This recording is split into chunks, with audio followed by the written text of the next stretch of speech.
Assalamualaikum warahmatullahi wabarakatuh. Perkenalkan nama saya Muhammad Satria dengan NIM 240103040. Di sini saya akan menjelaskan tentang komunikasi massa dan lainnya. Yang pertama, definisi komunikasi massa adalah pesan yang dikomunikasikan melalui media massa pada sejumlah besar orang. Ciri-ciri komunikasi massa tidak dilakukan oleh individu secara pribadi, tetapi oleh organisasi atau lembaga yang memiliki struktur dan sistem kerja, seperti surat kabar, stasiun televisi, radio, atau portal berita online. Komunikasi massa berlangsung satu arah. Komunikator atau media menyampaikan pesan kepada halayak tanpa adanya umpan balik langsung. Contohnya, penonton TV tidak bisa langsung menjawab atau menanggapi pembawa berita saat siaran berlangsung. Selanjutnya, komunikasi massa bersifat heterogen, yang artinya audiens atau penerima pesan dalam komunikasi massa sangat beragam. Selanjutnya, komunikasi massa dikontrol gatekeeper. Jadi gatekeeper adalah pihak yang menyaring, memilih, dan mengontrol informasi sebelum disampaikan ke publik. Mereka menentukan apa yang layak atau tidak layak diberitakan.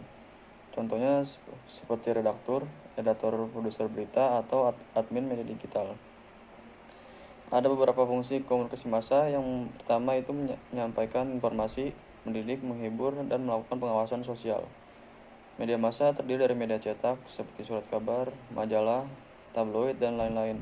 Sedangkan media elektroniknya seperti televisi, radio, dan media online seperti Instagram, Facebook, Twitter, dan lain-lainnya. Selanjutnya ada gatekeeper. Gatekeeper adalah pihak yang menentukan informasi mana yang boleh disebarkan ke publik dan mana yang tidak boleh disebarkan. Tugas gatekeeper, mereka menyaring, memilih, mengedit, dan memutuskan isi pesan sebelum sampai ke halayak. Jadi gatekeeper bisa berupa individu maupun lembaga seperti editor, video produser, televisi atau radio, pemimpin redaksi atau redaktur.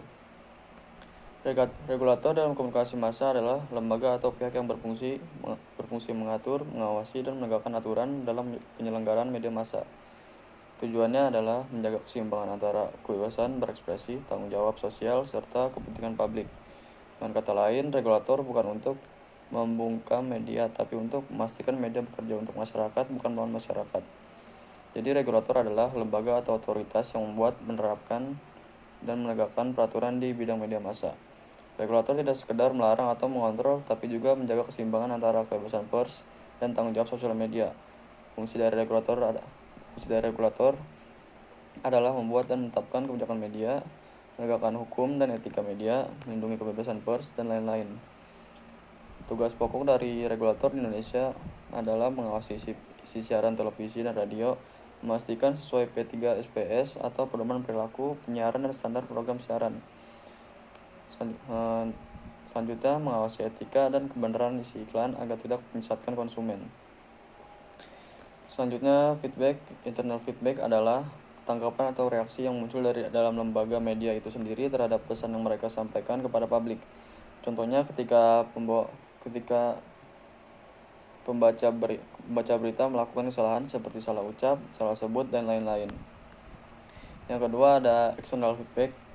Jadi external feedback adalah tanggapan atau reaksi yang datang dari luar lembaga media, yaitu dari halayak, penonton, pendengar, pembaca, atau pengguna media terhadap pesan yang sudah disampaikan. Umpan balik ini membantu lembaga media menilai apakah pesan mereka diterima dengan baik, dipahami, atau justru menimbulkan reaksi negatif dari masyarakat.